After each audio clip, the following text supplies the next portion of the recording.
Greens.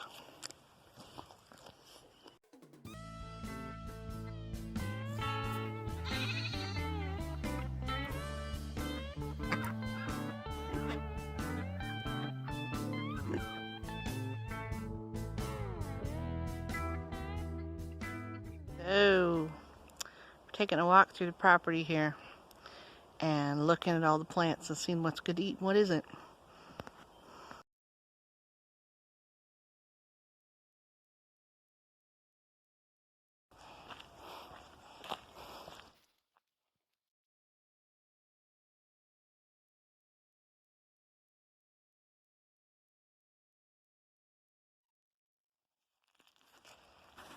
This is a sword fern, and I'm not looking real hard.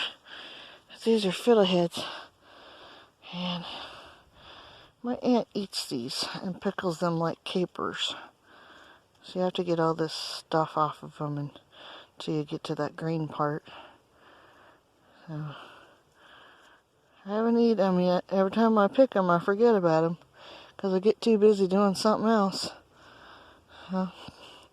But it's nice to know that even though we're well in the spring, we still have fiddleheads we can pick if we hurry.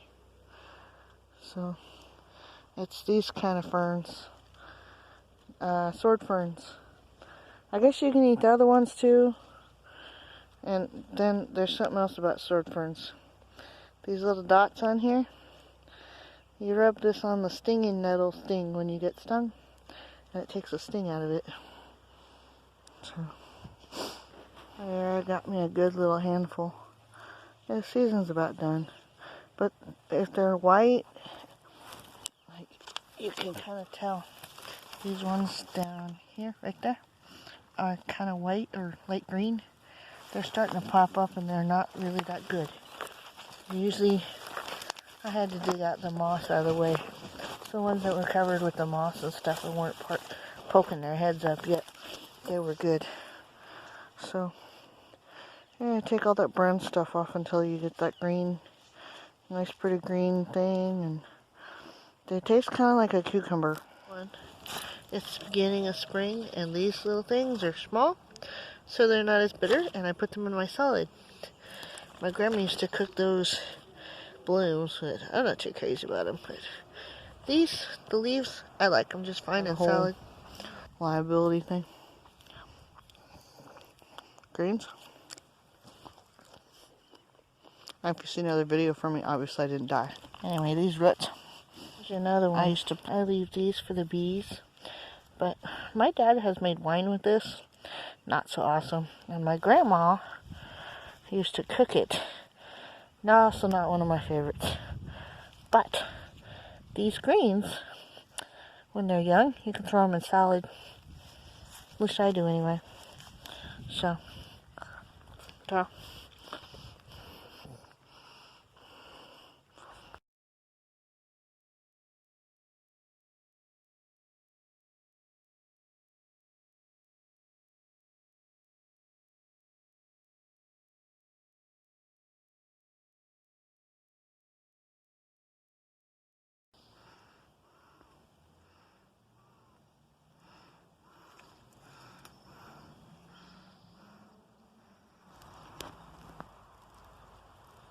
So this one. This is a cedar, and it's pretty obvious, you can tell by its smell. I have not used this medicinally yet, other than to make things smell good for like aromatherapy type thing. So, but my sister would like me to send her some, so I'm working on it. So, they're getting more rare up and around here because they were logged for a long time. But they just take longer to grow. It's really hard to show the leaf, but you can. It smells like cedar. If you ever bought those cedar things that you stick in your drawer, smell a tree, it's cedar. We don't eat them. It's a pretty powerful oil. And what do we do with them? I stick them in my drawers with my socks. Cedar. I don't know, I like it to make things smell good. And I guess there's a thuja oil that I've been putting in my ears. It's been working pretty well. It might be a slightly different cedar species, but it is a cedar. These guys, my grandma calls these stick tights, or cleavers, because they stick tight to you. So I make tea with these and eat them. They're not very nice to eat because they got that sticky thing going on, but they make tea. And if I remember right, it was for arthritis or something. So yeah, I think this one is a non-bloom Scotch broom. It smells like medicine when you pick it. And digitalis, ugh, that smells awful. Pretty sure that's Scotch broom, because I don't remember seeing any mullein out here. So Scotch broom looks a lot like comfrey. Comfrey looks like this sort of, but smells like cucumbers, and Scotch broom just smells nasty. So obviously I didn't die from touching it. So, but digitalis can be toxic and kill you. So there's that. So don't eat it, obviously.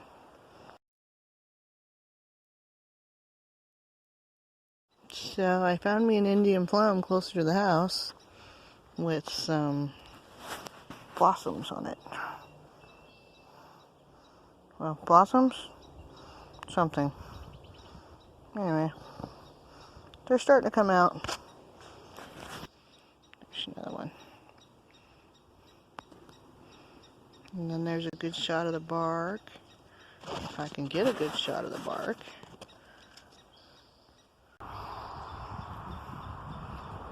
Oh, still. There we go. These guys. I'm not going to touch it because it'll sting me. Those are stinging nettles. And let's see, it's April. It's just about the time that you can pick them and slightly wilt them in a pot and make greens and eat them. And I also drink the tea, and when I get really desperate, I wipe this horrible stinging thing on whatever part hurts for arthritis and muscle aches and things like that. Desperate times, you get used to it. But my grandma used to make these when I was a little kid. And no, I'm not going to chew on that. I almost chewed on that. That would be dumb. That would suck. So yeah, they sting like crazy. Wear gloves. What do I use it for? I use it for UTIs. That's what I use it for. And Dad said Grandma used to feed it to all the kids every spring to clean their insides out, quote unquote. Makes you pee. There's one with flowers on it. It's colder back here. Ah, get back here. That's what the flowers look like, and they're gonna turn into a little bluish purple dusty berry about the size of the end of my pinky. Little clumps. You can't eat them. Oregon grape, probably showed you this before. You have new growth. These ones back here don't quite have the yellow blossoms on them yet, but they have a berry that we pick and eat. They're sour, kind of. Good in pancakes. Make jelly, stuff like that. The root, I use it for lowering blood pressure and blood sugar, and when it's fresh, it's really strong. I think I mentioned this in another video. Be careful with it when it's fresh. When it's dry, it's a little bit better. Powerful medicine. But I did read that you can take this part of the stalk from up to here and peel all the stuff off, and there's the orange stuff inside. And use that, and you don't have to take the root. So you can sustainably harvest it, which is pretty cool. But it's pretty unmistakable. This is hard. It's one of the harder leaves, and it stays green all winter. Yeah, that's kind of pokey. This one is similar. Grows right with Oregon grape a lot. This is Salal. Also stays green all year round. And I've used the leaves, but not the stalk and not the root. But for similar issues as the Oregon grape. So, oh, I'm close to the road. That's why. Okay. Anyway, basically clean out your system, and UTI issues is what I use it for. So, there's a lot more Salal than there is Oregon grape. And if I can pick the leaves instead of ripping off the stalks, then I do that.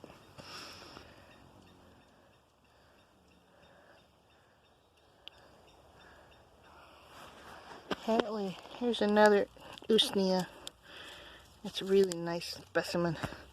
I'm collecting these for my parents. So, and everybody says pick them on down branches. Really, it's not even an issue here in the Pacific Northwest. They come with great big long fronds in some places, but they're a little shorter here. So, let's put this over on a stump.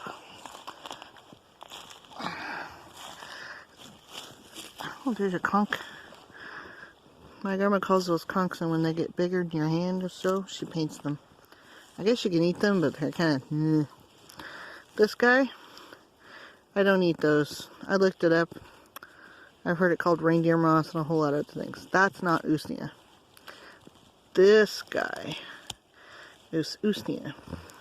And you can tell, see if I can find a bigger piece. There's a nice big stalk right there. You can tell because you pull, 2 hands, pull apart the stem right there. Really hard to see on the camera.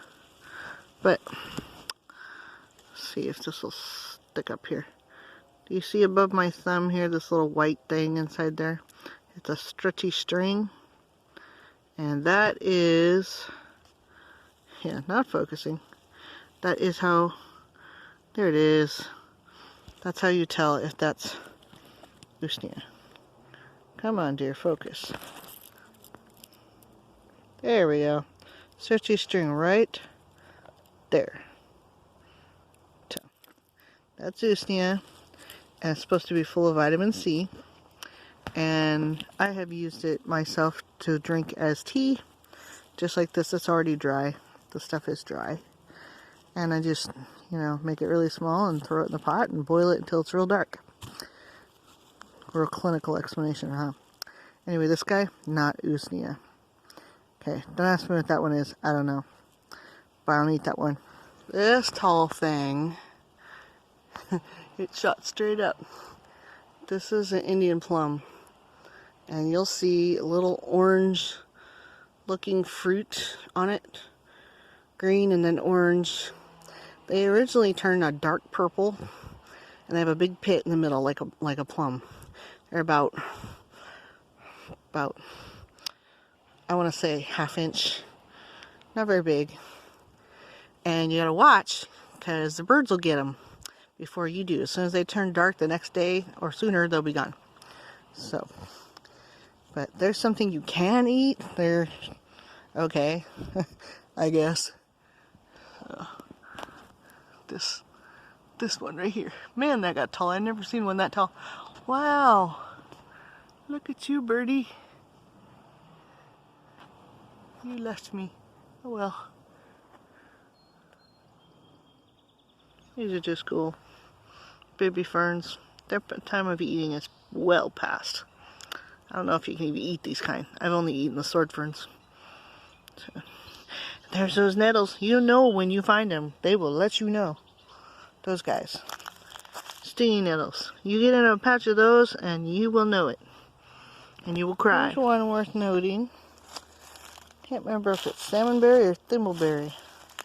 But, ouch. Nasty thorns. Check. Here's a pretty little picture of the blossom. It's not going to focus for me. Oh, there we go. There's the blossom.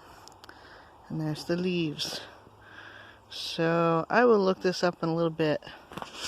If it's salmonberry or thimbleberry. Salmonberry is orange. Sometimes turns red. Usually orange though.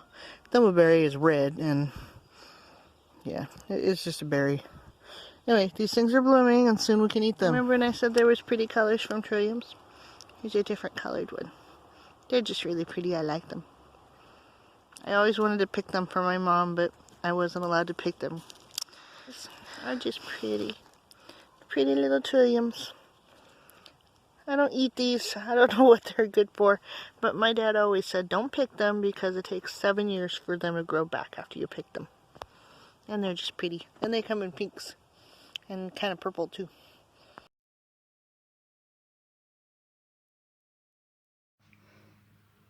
Okay, check it out.